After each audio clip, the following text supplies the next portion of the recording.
Right, good afternoon, gents. Thanks for joining me again. What I was hoping to go through today is actually Lewis's suggestion, was talking about some of the things, and challenges and principles that we consider when planning. I think both in terms of, we could look at particular sessions, but I was initially thinking more maybe kind of overall across a whole year or possibly even sort of a longer period. So I think it's something that we all have to sort of take into consideration as coaches. I think, it might be fine with maybe younger athletes to be a bit more reactionary on sessions. What do you want to do tonight? And maybe in like kind of the really little ones groups. But once you get into certainly teenage athletes and you're looking to sort of take them through and develop them, I think having some sort of structure there is really important. So Mark, I want to sort of kick off with you because I think you might have quite a different take on this to me, and I was quite interested to hear that in particular. Where do you start when you're planning things in terms of the starting point? Because just won't delve into this right now, but I typically just work on an annual basis, and I sort of pick what is the main goal and target for that year, and kind of work back from there. But certainly some of the athletes that you've worked with, they potentially going to be looking at sort of slightly longer term, perhaps with selections for major games and things in mind. So how do you work it? Well, yeah, I mean, first of all, just remind everyone you're sprints and hurdles, and I'm distance running. And there's when I was making some notes for this, I quite quickly realised it would be fascinating to compare you and Lewis to what we do, because it is a situation with the distance runners where, and I'm talking probably, 3,000 metres upwards rather than 800, 1,500, where there's so much opportunity to compete. And if, for want of a better phrase, peak or whatever, any time during the year, there's competition 12 months of the year, right the way through. If you're injured for 5 or 6 weeks, you can come back, get fit for 3 or 4 months, and then race. It doesn't matter when that might happen during the whole calendar. So that's a big difference. Secondly, we're talking about club coaching, aren't we? As a lot of the time, and club coaching is with groups of distance runners is very much it is different from dealing with individuals. So you have this mix of what you're doing as a group in training, and even with races, like some team championships and things like that, as opposed to perhaps you guys are very specific on individual targets. I mean, for example, I doubt very much you aim for many to go and peak at the third Southern League fixture in July or whatever it might be. Well, no, that can often be the clutch match. That can to help the team. Whereas we might say, right, we want everybody, or as many people as possible, in good shape for the National Cross Country Championships or the road relays and things. So all those things sort of go into the mix. And typically, I'm a club coach, and therefore my first thought a lot of the time is towards the group at the club, and giving something that makes sense, is sensible to the majority of them. And then once I've got that in place, it's then drilling down to fitting individual requirements around that, whether they're doing an indoor track season, whether they're steeplechasers, whether they're long road specialists, or they're cross-country specialists, or whatever. There's so much diversity. I mean, we've got a group of about 60 in total on my list, all of which are mentored, coached to totally different degrees by 3 or 4 of us. So there's such a mix. You have to start with a broad brush, if you like, and then drill it down to the individual requirements. So we'll have a plan, for 6 months marked out, so people have got a rough idea where we're going to be training wise, whether they're going to be on the track, on the fields, at a road location, what session it is. And invariably at different times of the year there'll be 2 or even 3 sessions planned, but then even amongst that, we will then drill down to the individual and change things, change days and things depending on what they're aiming at. So there's a whole, I think it's more complex because a lot of races 800 upwards, a lot of the year you're getting an endurance base down, and there isn't so much technique involved as with you guys. So yeah. Well, I suppose maybe, and don't want to sort of put words in your mouth, but maybe it sort of sounds a bit like what you're saying, is that with the different things that you're doing, although there may be, say, like track specific stuff, for example, yes, you're not doing as much stuff that would maybe get somebody ready for a really fast 8 or 15, but the stuff that you're doing through winter, although it's specific to what you're doing through winter, so it's more like, say, supporting the cross country work, so it's specific to that, but actually also then forms the base for the winter, for the summer, sorry. Yeah, and for example, I'm jumping ahead a bit in terms of the phases and things that we were going to talk about, but typically I earmark August and September. A lot of them will have a break of some sort at some stage during there, but it will vary from person to person. Then we build up some endurance through September and October and drop in a few relays and cross-country races. We'll we'll have some very long reps, maybe up to 2K reps, and so quite a lot longer than we would do in the spring.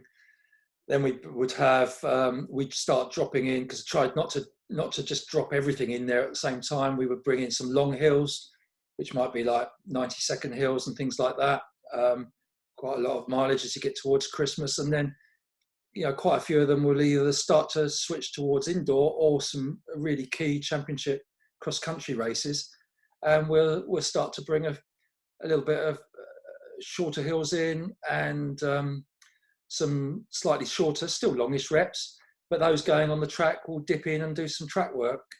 But the emphasis won't be on indoor, it will just be a slight diversion for those guys. And then as we get towards the end of the cross country, in March, we'll start doing some tempo work mixed with some very short hills and some strides and things like that. And then gradually transition towards the faster work. And that will depend on what they do, will depend on whether they're racing 5K on the track or 800 or whatever it might be. So, and throughout the year, we will still do sets of 400s on the track at a reasonable pace. So there's always, and fast strides after runs and things like that. So we'll always be touching base with some pace. So it's not a complete transition at any time of the year. And similarly in the summer, we're still dropping some tempo runs and things like that. So it's just would you still do the 3 800s? I've seen you guys do that on the track a few times. Good fun to watch that one. Yeah, no, 3 800s with 6 minutes is very race specific for something like 1500 I've used before, where we start with a controlled one, the next one's quicker, and then the third one's really, really hard with plenty of sort of throwing up, etc. And it's surprising what they can do. But no, I mean, that is where the volume comes right down, the recoveries go right up, and it's much more intense, if you like. But very rarely would we do that. I mean, that is really getting ready for racing. Yeah. And I think the selection of races is important for track from our point of view. Funny enough, quite a lot of my time I've thought, come out in early summer, keep the volume up in training, but do a few shorter races than you would do. So if you're aiming at 5K, drop in some 1500 races, but you're still keeping the volume up. That's just how my thinking's, which is slightly opposite than some would do, which is start with a long race and then get shorter and shorter.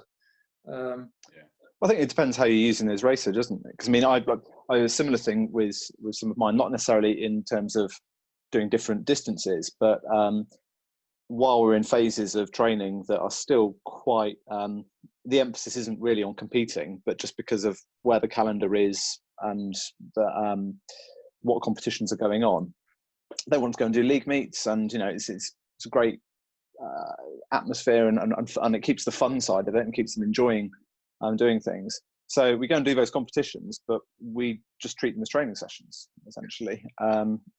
Which, yeah, sounds similar to what you're doing, really. I think it's sometimes you just got to manage the expectations of the athletes that, you know, it's this is still a kind of, you know, essentially kind of a training phase rather than kind of a peaking phase. So don't perhaps be too disheartened if you're not running a PB when you're coming into it with relatively heavy legs. I mean, I think that's good. I mean, you know, I think our game we perhaps have more options than you available. I mean, if you're a 400 hurdler or a 110 meter hurdler, it's quite difficult because it's a lot of technique involved. But you know, for example, I can think 3 or 4 of our guys, they've run an 800 early in a British League meeting, and they're a 3,000 meter steeplechaser, but then had to go and tempo of 5,000 meters. They're good enough to still win it, and it's blooming hard running a 5,000 sub 15-minute pace, but they've got that 800 lactic in their legs and they're still trying to do it. And you can play around with things like that, and it takes the pressure off, helps the team out. It tests them out in different ways, like you say. I think a really good option. So talking about endurance runners doing that, it reminds me actually of back when I was coaching at my old club, and when I was there, I'm sure you know Jenny Nesbitt, the sort of Welsh athlete. She was a member of the club there, and I remember she turned up and she was doing essentially exactly about using the meet as a training session. I remember having sort of on her wrist written 400 this time, 800 this time, 1500 this time, 3 days, and just kind of over the course of a day, she just sort of essentially just ticking off, right? Yeah, I've got to run that one in that one, run that in that one. Yeah. And it was quite funny to watch actually, because I think obviously the other people on the track, I mean, the standard that she was at anyway, they were kind of it was irrelevant who else was there. Yeah. But I did sort of wonder, it's like, if any of them came past you, would you actually go with them, or would you just say no, I meant to run a 61 here, so I'm going to run a 61? Yeah. No, I've never approached it like that. I still think they should try and get the points. Well, knowing what she's like, I imagine if any of you did come on her shoulder, she'd probably put them away, regardless what the time she was meant to do was. Very competitive young woman. So, anyway, Lewis, so you coming at it from the multi-event side of things. I suppose you're in a bit of a funny situation when it comes to how competitions might impact on it, in that you don't have very many options for the things that you really, really want to do, which are the multi-events. But then you've probably got people trying to pull you in every single direction they can when it comes to league fixtures, because frankly, you're very, very useful. So when I'm planning training for myself, we've got a few decathletes, one or two hurdlers and a sprinter. So I've got the luxury that I can kind of plan them all individually, because there's not many of them. See what I mean? Whereas both of your groups are quite large, over 10, 15 people. Mine's normally on all the years so far, it's been between 5 and 8. So I quite enjoy making the plans. But yes, we don't, for the multi-eventers, we don't peak at all. We don't try and peak for any of the league fixtures. We just train through them as we go. But we'll try peak twice a year for basically the national multi-events. So one in January and one in May. The peak in January isn't so much of a peak. We're not hitting peak speed, peak fitness. It's just getting ready for a competition. Mm-hmm.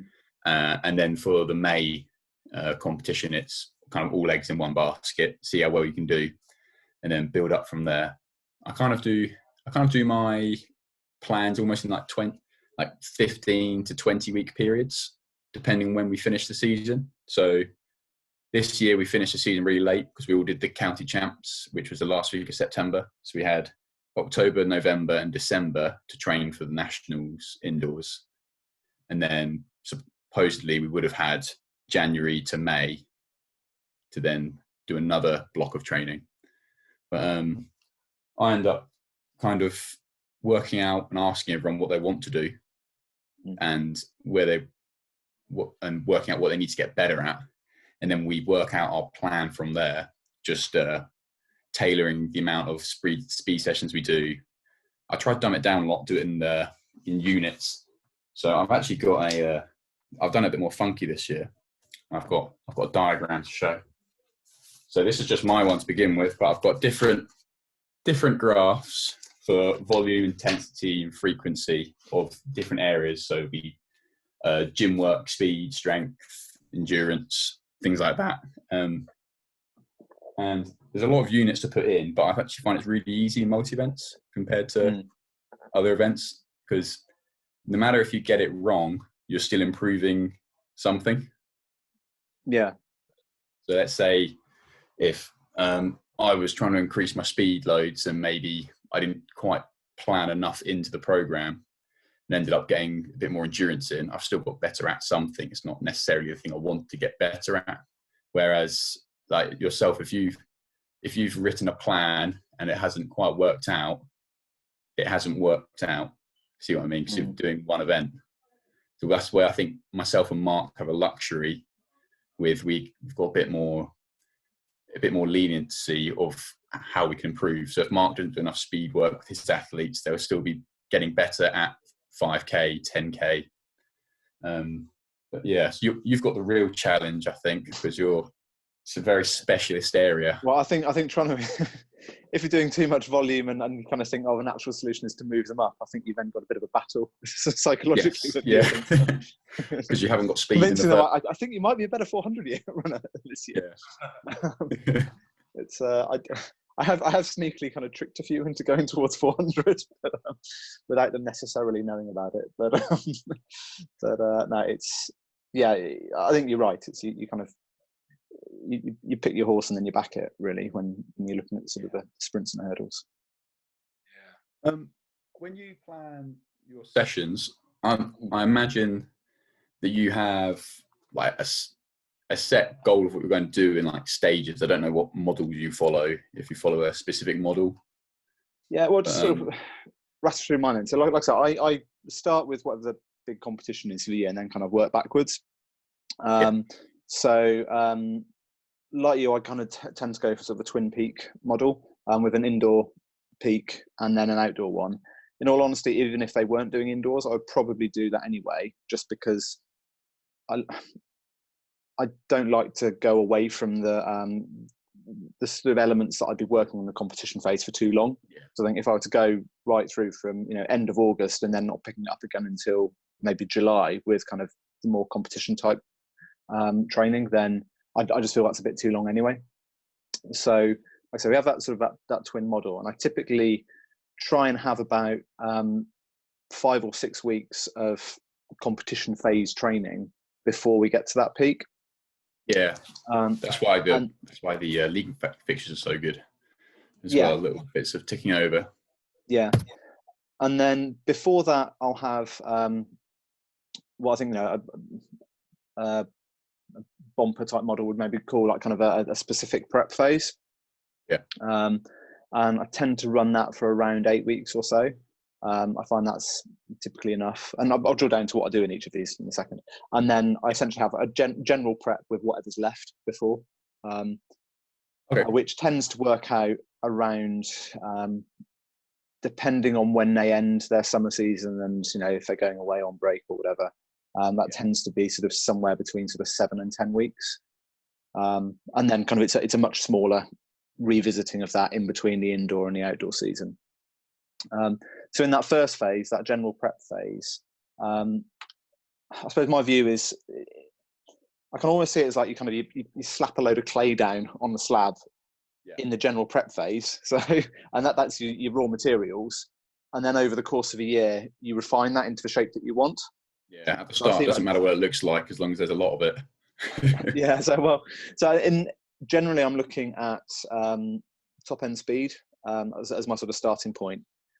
So I do quite a bit of timing the sort of flying 30 and 10 meter split times and things. And I think a lot of them are often sort of quite surprised that they're often at their fastest quite a long way away from competition when it comes to any sort of 10 meter segment, because I'm doing that a lot of pure speed through that first phase. And that's often kind of like a rolling start in. It's not very competition specific because it's, the only instruction I've got is I want you to hit top speed by that first post and then hold it for 30 meters, which obviously that's not an event. So by by the end of that sort of 10-week block, they're really, really good at doing that. But obviously we've neglected any sort of proper speed endurance work, and we've not really done much acceleration work. Perhaps some years I fluctuate one year to the next of how much acceleration work I do during that general phase. And then the other thing I do is I use that as the time to get a lot of things, kind of, general balance, coordination, and the sort of the base level of aerobic fitness in there. So it's quite a weird mix, perhaps, when you sort of look at the program. And Tuesday really, really fast, Thursday quite slow and balancing on one leg a lot. So it's a bit of a funny mix. Then I move on to, like I say, that sort of Andy, just quickly. Yeah. You're talking about the measuring their top end speed. Yeah. For the benefit of those that, like myself, who aren't involved, or anybody who is involved who doesn't know what equipment, what do you use to measure that with? I've got it's made by Freelap. It's essentially a much more user-friendly version of kind of the timing gates, the light gate type things, which are they're very expensive. The light gate's very expensive and also quite a faff to set up. They take up an awful lot of space on the track as well.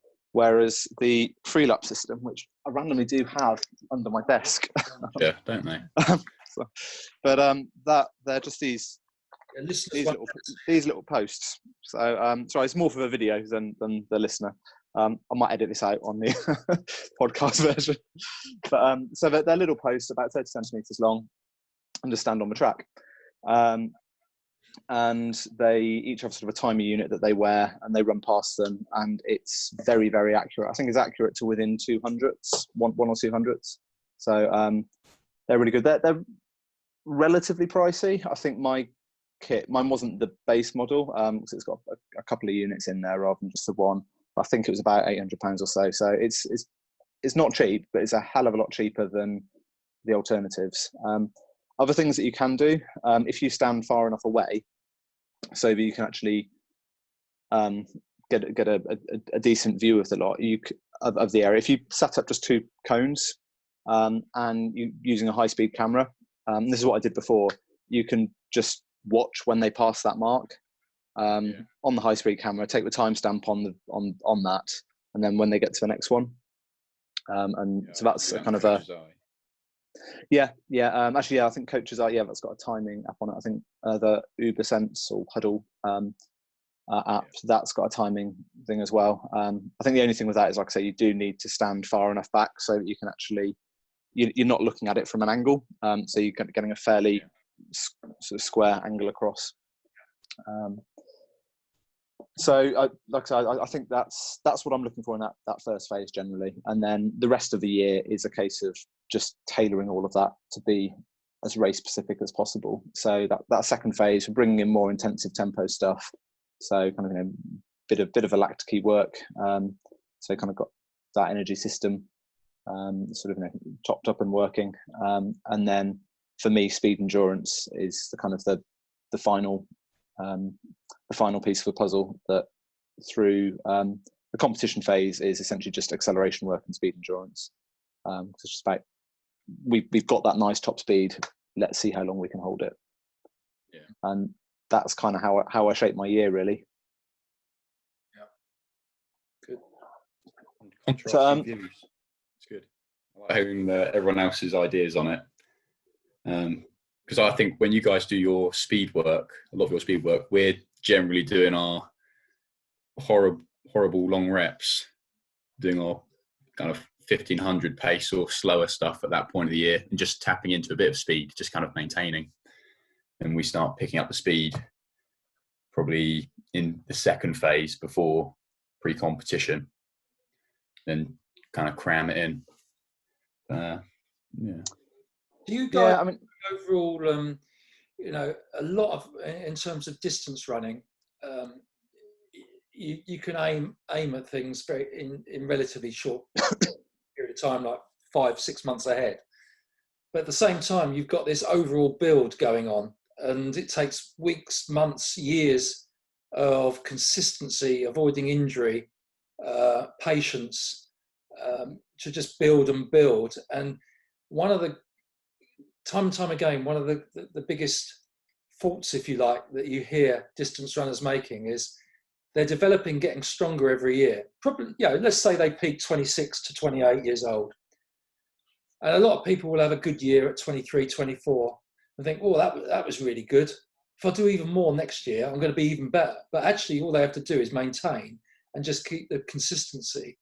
And you get stronger. And all those years of accumulated training gradually has a benefit. You're not quite sure when you're going to get your best ever year, but it's going to come out at some point if you keep consistent and you don't have this constant interruption of injury, build up, injury, build up. And the more injured you get, the more likely you're going to get injured because you're always coming back. And but do those principles still apply? I've seen they do with decathlon, because the peak with decathlon is sort of early 30s quite often, isn't it? I find, so I've been injured one or two times, but I find that so David Hull used to say to me as well, your third winter is when you're properly fit and you'll get some big improvements. And I found that's happened with me. So I had 3 years and then had a spell of injury through being, like you said, a bit naive, trying to just constantly add more and more reps into my own training. And then come out of it. I go into my third year now, no real big injuries, and I feel great for it. But I think it has to be a year-on-year thing. You've got to approach it very, like you say, consistently and very deliberate as well. You can't go into each thing thinking I'm going to absolutely smash this and then smash the next bit. It's a progressive, almost pyramid. You know exactly what you need to achieve, but it's just getting all those bits in the right places. No, I think that's right. I think that can be really challenging, though, particularly when you're working with I think teenage athletes especially that always sort of quite impatient. Actually, I heard from one the other day who was he seemed to think the world was over because the Commonwealth Youth Games, or I don't remember the title of it, that's been cancelled. And so, I'm sure that would have been an amazing experience if you'd gone to it. If it's a bit like, I know you've said before, Mark, who remembers the Man United under-13 team? It's the best Man United under-13 team. It's how you go on longer term and what you go on to achieve. Whereas I think, particularly with the younger athletes, they see something they can see back there, and then they want that immediately. And I think it's an education piece of explaining to them that this is, if I'm doing my job well, then we'll really know about it in about 5-6 years time. Yeah. And also, look, I'll throw in here my decathlon expertise, where I heard a podcast with a top American decathlete that I used to listen to quite a bit on my dog walks, and he was saying the decathletes you've got to look out for are those that are perhaps strong over the 100 and 400 and stuff like that, but they're weak on the field, on the throws, isn't it? Because you might improve your 100 meter between like 22 and 26. You could get 0.1, 0.2, 0.3 off your 100 meter time, but you're just from sheer development maturity, you're getting stronger, and you will add masses to your throws, your ability to throw, shot, discus, javelin, if you're doing it right. And the potential there is to, if you're looking at people, future prospects, look at the decathletes that are doing well with relatively low scores in the throws, because that patience and that maturity and that added strength will come through in leaps and bounds going forward, which I thought was quite interesting. I think I spoke to Lewis at the time about it. Yeah, because I remember at the time I had ran so slow for the 100. I'm thinking, but it's because the speed is the hardest thing to gain. Now, that's the Tom Fitzsimmons podcast, isn't it, with Trey Hardy? Yeah. So it's a really good listen. But because obviously developing speed is very hard, especially if you've got a lot of fast twitch muscle fibers. I know you can train yourself well for it, but if you've neglected it a bit earlier on, it's quite difficult to increase your speed. I'll let Andy jump in. Yeah, I think I do think speed is a very trainable quality. I think, as with anything, there is a ceiling. I would be surprised. I don't think there's many people that reach many of their ceilings at anything that they're capable of for one reason or another. And I suppose it's interesting that where you got Trey Hardy saying that, because I think one of the big differences we have in this country as opposed to the US is that other than sprinting, there's not really any sport that kids do that is really, really high intensity and fast. In the US, you've got American football, which is, you've got, for a start, it really, really values speed. You look at like kind of all the emphasis they put on the 40-yard times at the combine. They really value speed. That's an important quality for them. So they work on it. Not necessarily always the best thing, but they're trying to address it and work on it and make it better, which, I've worked with academy football kids, and even at that level, that they're, this is Liverpool Academy, still not doing anything on speed, so it's just a neglected quality in sports here. So I think that's part of it. But even then, like kind of things like basketball, it's a really, really explosive sport, and I know there's a bit of it here. Now you think in a typical rugby and football match, yes, there's huge effort. There's people are running as hard as they can, but they're doing it typically, unless it's from the kickoff, they're doing it with pre-fatigued legs.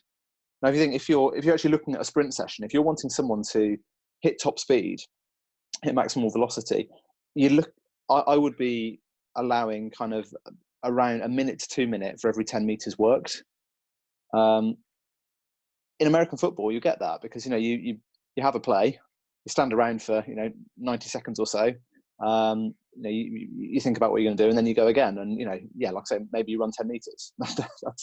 that's kind of it. And we just don't have that here. So I think what he's saying there is probably very true in the US, because they're getting kids that are actually being exposed to a lot of speed work early on.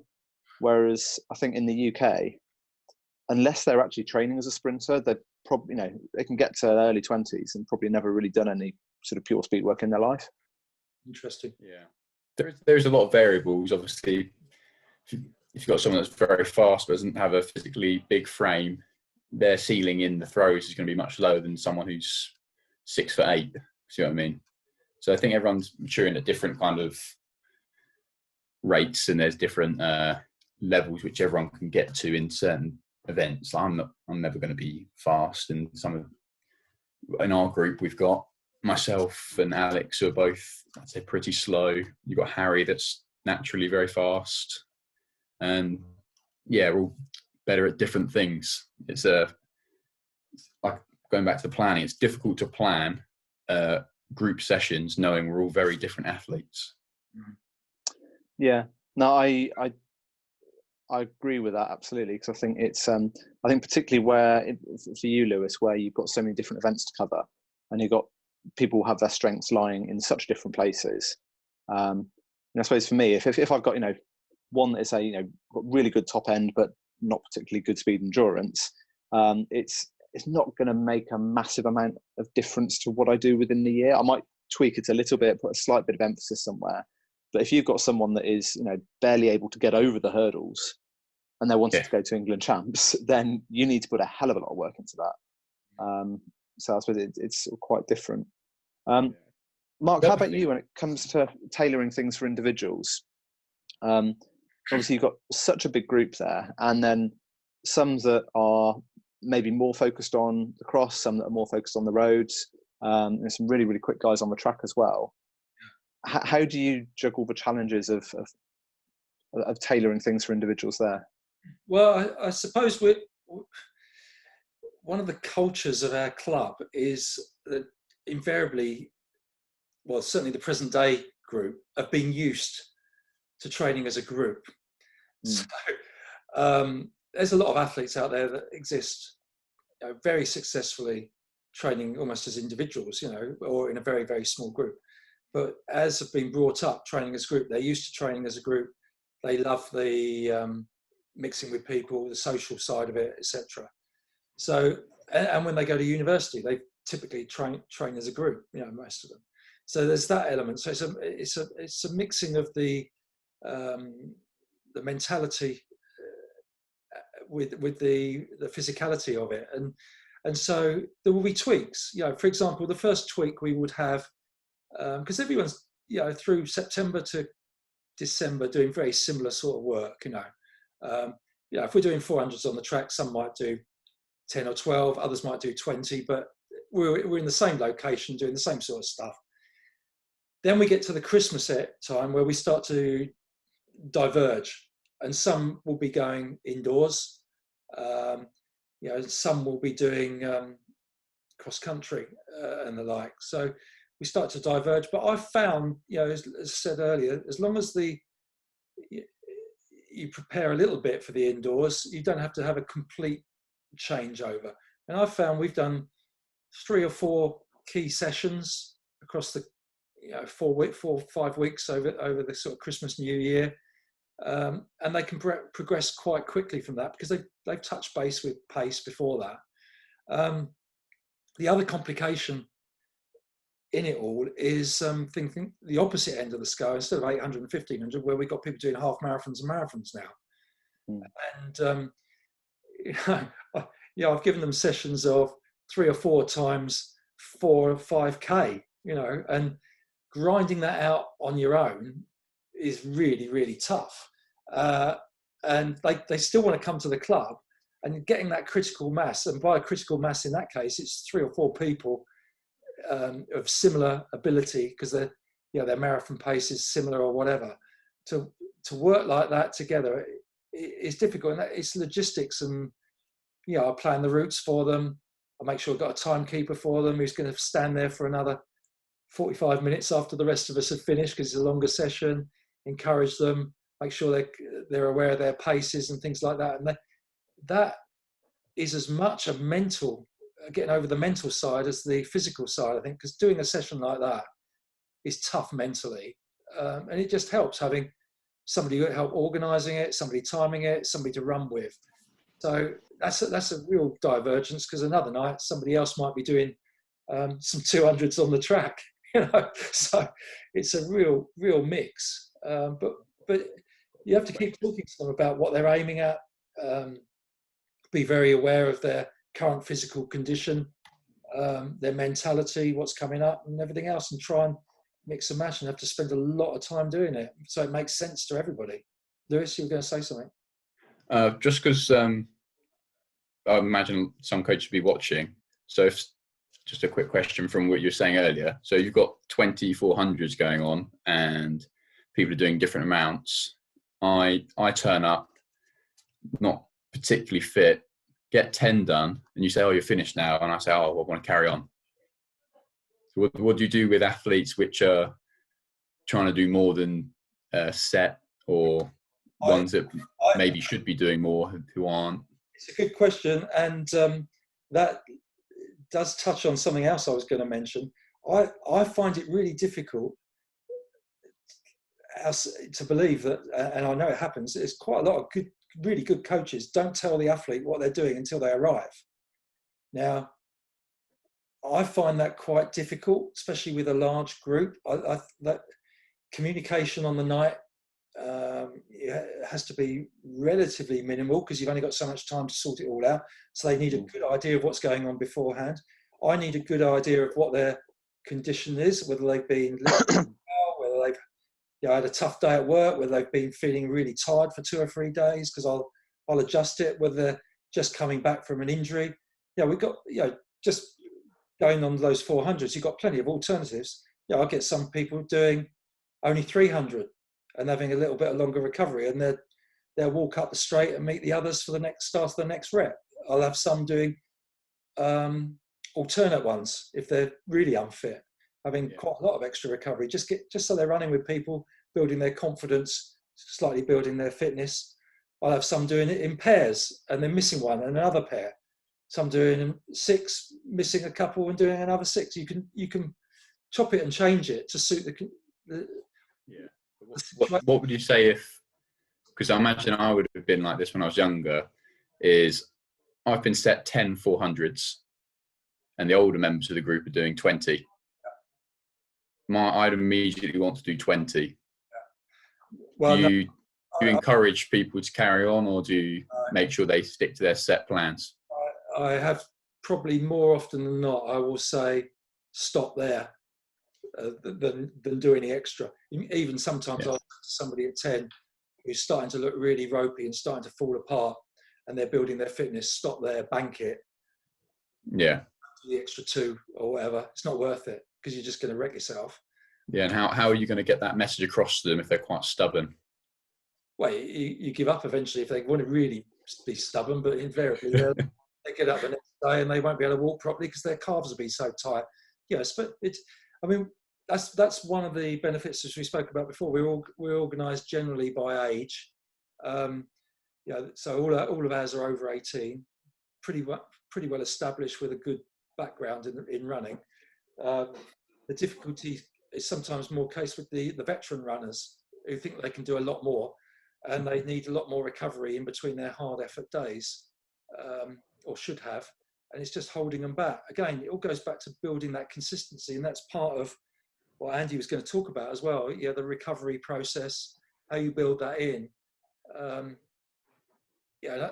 I've got this phrase that I picked up from a guy called Ben True, who's a really good top American world-class 5,000 meter runner, who said that in sessions he's normally looking for a B minus, nothing more than that in terms of his effort, what he hopes to get out of it. That's his grade he's looking at. Very occasionally he'll go to like a B plus, very, very occasionally, where he needs to build confidence. It's very race specific. Hardly ever go for an A. He's always looking for a B minus in effort. He's always looking for a little bit left in there.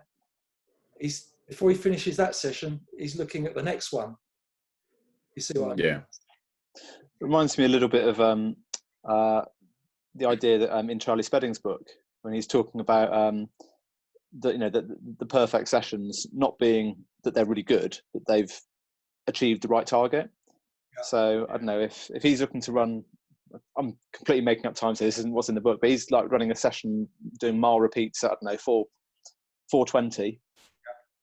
If he goes and runs a 4:10, that's just as bad as if he runs a 4:30, because he was meant to run 4:20. So it's that similar idea, because it's just allowing you to have that consistency that you talked about before, so that you can continually build and always be going in the right direction, rather than having that hard stop of an injury. And I think in distance running, perhaps more than you guys, you've got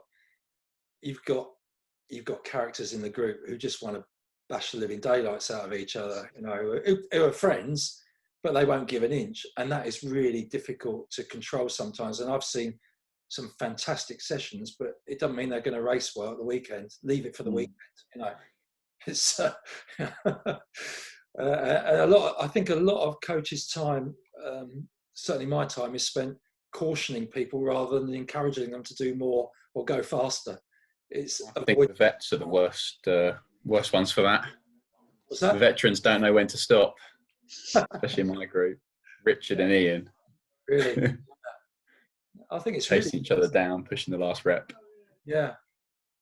It's a difficult concept to get, isn't it? It's but yeah, I wish I'd been more like it back in my day, a bit more structured. The recovery process is so important. Yeah. So expanding on sort of the recovery side of it, I mean, how do you actually both within the sort of within weeks themselves, but then within the overall cycle, do you allocate specific sort of recovery time? I mean, I imagine in the week, I'm sure you have, heavy days and light days. But I mean, would you say within a kind of a training block of 8 weeks or so, would you have a down week in there where you sort of drop things down and just take the load off a bit? Lewis, go on. I probably don't have a big enough drop in intensity and volume. So I mean, my initial 8-week plan for the winter, I'll have one every 4 weeks almost, where the intensity is probably, I don't know, 2/3 or a half of what it was the 3 weeks prior, but it's still a substantial amount of training. I don't have a specific recovery week, if you see what I mean, like a lot of coaches do. I know like some like the heptathlon coaches will have 3 weeks on, 1 week almost completely off. But I find I don't structure in a recovery, and it's something I might play around with in the future. Be interested to hear your thoughts on it, both of you. How about you, Mark? Yeah, I'm very, very conscious of the balance across a week with everybody. So again, that awareness of what they've been doing, how they feel like, etc., is so important. There are environments, particularly with clubs and universities, you can easily, as a distance runner, get into a situation where you're running with others and doing, say, a track session on a Tuesday, and you do another session or a hard run on the Thursday, and you're back to doing a session at the weekend, probably on the Saturday. And you could end up doing 3 really hard effort days, in what is effectively Tuesday, Wednesday, Thursday, Friday, 5 days really. That I think is quite dangerous. I mean, back in the day, people like Gordon Peary used to do 2 interval sessions a day and things like that. But I'm talking from my own experience, maintaining that consistency. I think you have to be a bit careful and make sense mentally and physically, the athlete. So, for example, again, an advantage we got with distance runners is you can judge your effort either on feel, heart rate, particularly is good if you've got accurate heart rate monitor with the belt around your chest. So, for example, if you do, some of the guys up at Loughborough do a really good session on a Tuesday, they'll meet up on a Thursday, and if you're not careful, it'll be a burn-up, and almost like a race. And then you've got this huge session going on the Saturday. Now, that's all very well, and I'm all keen for them to join in and work off each other, but just the same as at Tonbridge, it can happen. But the Thursday run, if we've got a weekend session and a Tuesday session going on, has to be a little bit more controlled, because you're just going to add more and more fatigue. So you've got aspects like a certain pace. Each athlete will build up lactic in the system, and if you go above a certain pace and heart rate, that will accumulate. So some awareness of what sort of athlete you are, and when that build up occurs, will have a bearing on how much fatigue you're building in. And if you keep bashing away like that, by the weekend you could be potentially wrecked. And again, it's part of the recovery is you can still run decent length of time, but it's the pace and the fatigue you're building up. So a balance there is important. So, for example, some of our top guys, I know that lactic starts to really ramp up sub 5:40 per mile, 5 minutes 40 per mile. As long as they stay outside that zone, they've got a fair chance of recovering to be able to do a session a few days later again. And so it's that balance, during the course of the week. In terms of having an easier week at times, we do, but with a group plan, it's difficult. You have to look at individuals and how heavily they're racing, how hard they've been training and things like that to get them to pull back. And invariably in a training session, if they want to come to the club and we've got a group session on, we've got 3 or 4 groups, subgroups within that group. You've got 40 people, you've got 8, 10 in each one. And quite often I say, this session, just drop down and run with group 2 instead of group 1, or whatever it might be, or control them at this pace, or only do so many. So you can actually, and I think getting these sorts of lessons across make them quite independent in their thinking. They don't need me to be telling them specifically every single day what to do. They realizing what they can do to control that level of fatigue and that risk of injury or to their health or whatever it might be. Yeah, I think it's I've varied it in terms of how I've done the programming in specific recovery weeks. Something that early on I did do a lot because it was what I had been familiar with when I was training myself. When I was at university in Birmingham, I was training with a group there. What we quite often do is, I think that's probably about every 6 weeks or so, we'd have a really, really easy week, but then have a testing session at the end of it. So it was kind of an easy 5 days, and then kind of sort of, it was always done in a sort of a kind of competitive way within the group. So it was almost kind of a rest week followed by a race on a weekend almost, but maybe like 300 and 600, something like that. So I didn't really do the time trial side of it so much myself when I sort of started coaching, but I kept the idea of having much easier weeks. But I often ended up finding that, particularly with teenage athletes, they didn't really need it. A lot of them, they're only sort of training 3 times a week. And it just wasn't really necessary to have it, I didn't find. So what I tend to do now is it's more the sessions away from the track that I modify on certain weeks. So it typically is sort of every 4 or 5 weeks, depending on how sort of things lie naturally within what else is going on. Things that they're doing in the gym and stuff like that, or any sort of like kind of tempo runs they're doing on the grass on the weekend, things that aren't with the group in the group sessions.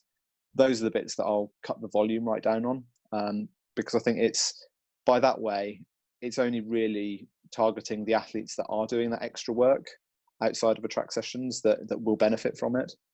So I think often it was before those that were doing 3 times a week, especially if, say, for whatever reason they only made it twice that week, doing like next to nothing, and they weren't really coming in with a huge amount of accumulated fatigue, and then they were getting very little out of that week as well. So it just didn't really seem to be sort of serving the purpose. The only other time that I'll really ramp things down a lot is as we're coming into a peak for competition. Obviously, there'll be quite a big drop there, but that again is something that varies by athletes. I'd be interested to get your experience on that, because my starting point when I'm kind of deloading athletes ready for racing is quite a significant reduction in what we're doing. So they're having maybe kind of a half of what a normal load would be on. Say we've got a peak race on a Sunday, Saturday or Sunday, sort of half of a normal load kind of thing on the Tuesday. On the Thursday, maybe just doing a few starts, and that's kind of it, and nothing else. And that's sort of my starting point. But I found quite a few athletes that really struggle without actually doing anything, and they kind of need to keep a level. I think just from experience, we found they need to keep a certain level of workload there to feel good.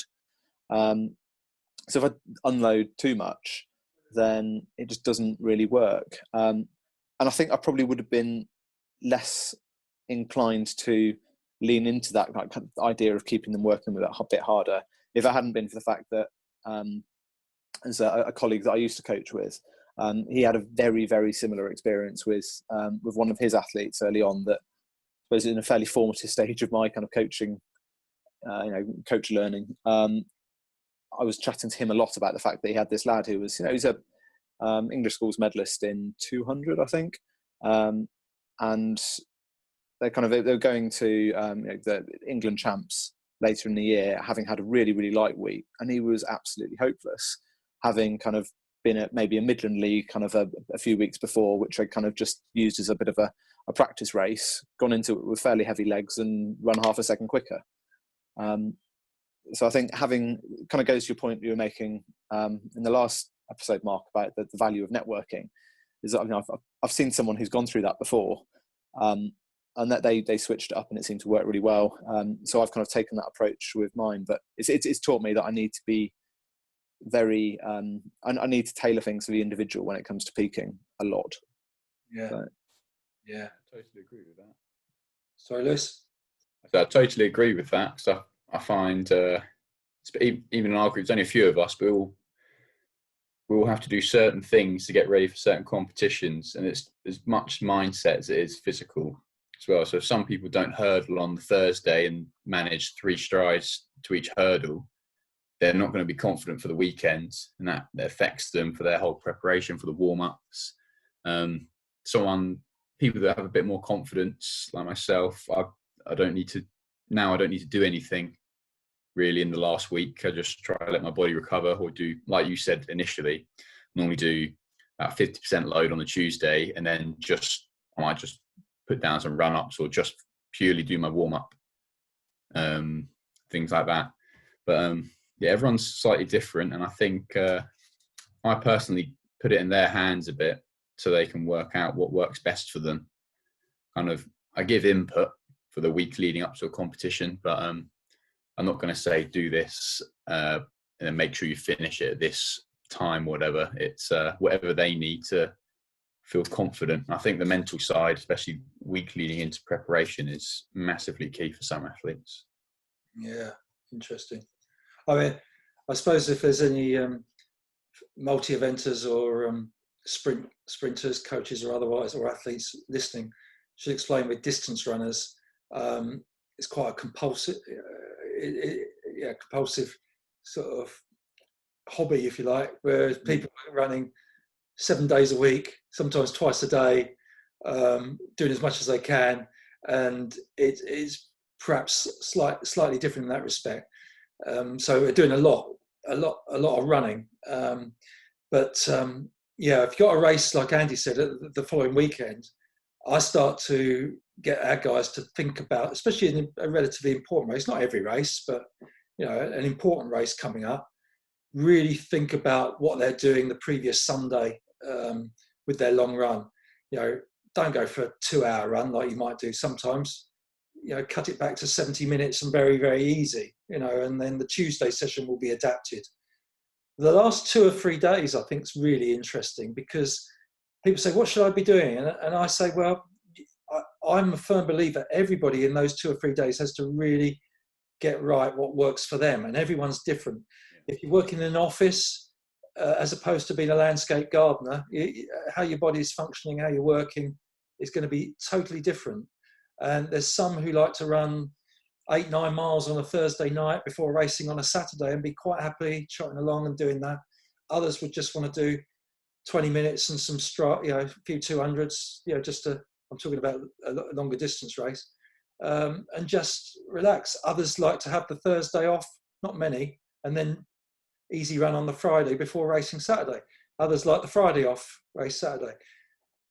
One thing I wish I'd done more of back in my time, and I do encourage our top guys to do it, and most of them do it, is going for a shakeout in the morning of a race.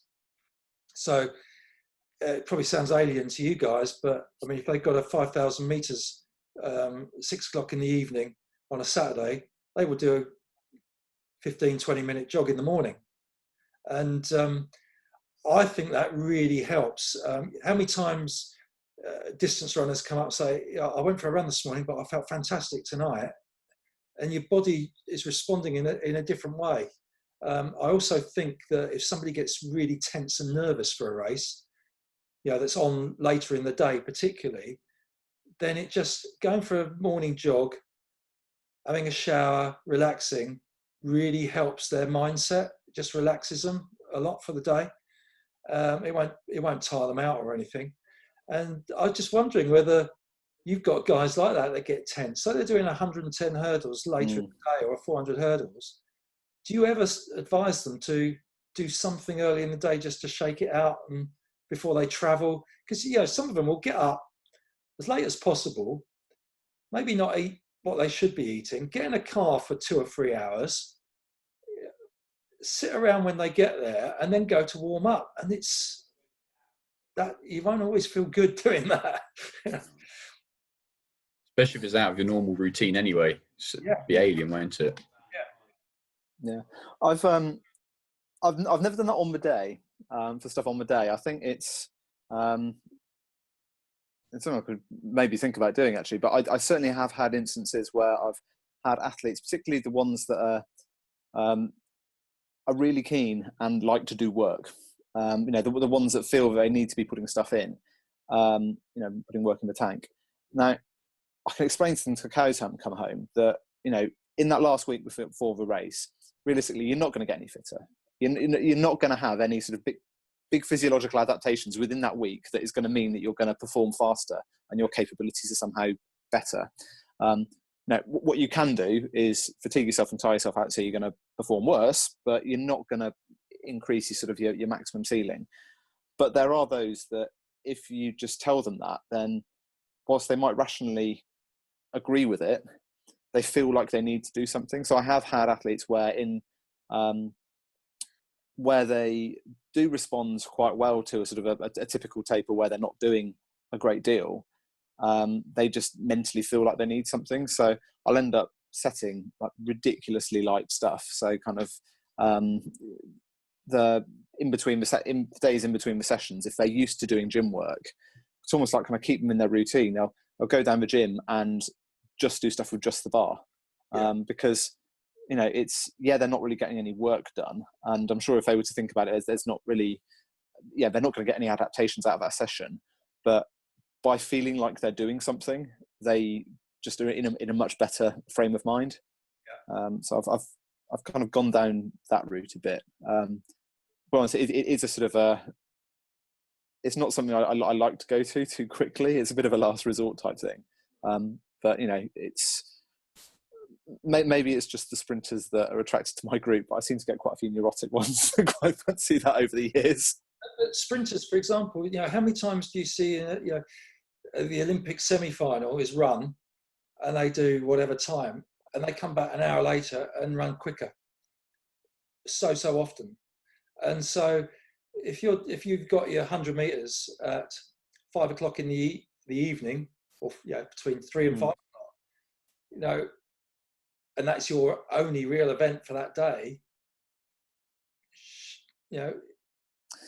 Yeah, I mean, there is a school of thought that in terms of priming the central nervous system, it's actually really good to go and do like one really heavy deadlift or something before you race. Right. No, I think British style, isn't it? Yeah. Well, I think I think particularly in the sort of the 80s and 90s, I think there's a lot of that, and I think it's anecdotally, I think a lot of people have said they felt benefit from it. I've literally done it on one single occasion with an athlete. Just because it was an incredibly, it was one of those events where it was an open meet when we couldn't train on the track because the open meet was going on. So, you might as well run this since we can't train. And obviously we had the weights there. So let's just give it a go and see what happens. It didn't really make a great deal of difference, to be honest. But I think you're spot on about quite often people will perform better on their second outing of a day in a power event. I sometimes wonder if that's just because they're not necessarily warming up enough or warming up at a high enough intensity. So that and when I've got athletes that are running rounds and we're very confident that they're going to get through, we'll kind of work that in that, so one lad recently who we're confident he's always going to be making finals at the sort of the level of things he's competing at. So we won't really do a great deal in his warm up for a heat, because the race is kind of the heat is a continuation of the warm up. Now, the semi, we're going to have to. That is a proper race, and you've got to treat that one properly. But there's almost the danger of going too far the other way. If you warm up at a really high intensity 3 times within a day, or if they're doubling up and doing 2, 6 times within a weekend, you're going to get to those finals and you're gassed. So it's I think that's an interesting. It is. You ally it to even sessions. If we're doing 6 reps or whatever distance, the first one, even hills, the first one feels really ropey, even though they've warmed up really well. And by the last one, they're flying. And particularly for something like an 800 meters, the bottom end of the range of events that I look after, I do really encourage a good warm up, but at some point really opening up, for 150, 200 meters. I mean, Michael, I've heard, I haven't seen it, heard that Michael Rimmer used to run 400 in 50 seconds as part of his warm up for the 800 to get really ready for it. And again, it must vary from athlete to athlete, and it's finding what works. So I've seen some just stroll around, put their spikes on late, and trying to get them to do too much more is so frustrating, and they've still got to run cracking races. So it's finding what works for each person. Well, I imagine with 800 runners that are coming at it from more of a sort of an 8:15 side of things rather than the 4:8. An awful lot of the times they go out running. When they start their run, they're probably running considerably slower than 800 pace, aren't they? So, when they sort of step out the door, if they're doing their road runs, it's going to be a lot slower. So, it probably is a bit of a shock to the system, I imagine, for a lot of them when they when the gun goes and suddenly they're setting off at 25, 26 for 200, and yeah, it's something they're perfectly capable of, but it might have been quite a while since they've actually done it. So. Of course, decathlon's totally different because you're managing the whole 2 days, warm-ups and warm-downs inclusive, and you can really, I imagine, run out of steam or whatever. Yeah, depends what the timetable's like. Makes a massive difference. But normally, I prefer a nice short timetable. You warm up for the 100, and that's it. You just tick over for the rest of them. So you warm up completely as you would do if you're just doing a 100-meter sprint, and then that just carries over. You just need to do a little stride here and there. Your body's ready. Whereas if I suppose where you've got your practice jumps and practice throws and things, those kind of become part of the warm-ups for those, don't they? Whereas morning and evening session decathlons, I've only ever done one, but very tiring doing a morning and evening decathlon just through being nervous. On the first day, I was extremely tired. I couldn't really. I was too excited. You can't get to sleep in the morning and evening sessions, especially I think like in Doha, it was like a six hour difference between the morning and evening session. Oh no, sorry, that was all in one day. So London. I can't imagine warming up 4 times over the weekend to a high intensity after cooling down and getting fatigue after every event. I think it'd be very difficult, and I'm normally quite impressed when the distance runners do it at the BAL. Normally do like at the start of the day the 800, and then towards the back end of the day do the steeplechase, and you think, well, effectively we've got to do 4 runs to warm up. Doing warm up run, race, sit down for ages, and then the same again. That's quite difficult. Yeah, good. Well, it's really interesting sort of looking at the differences between the challenges that are faced by the different events.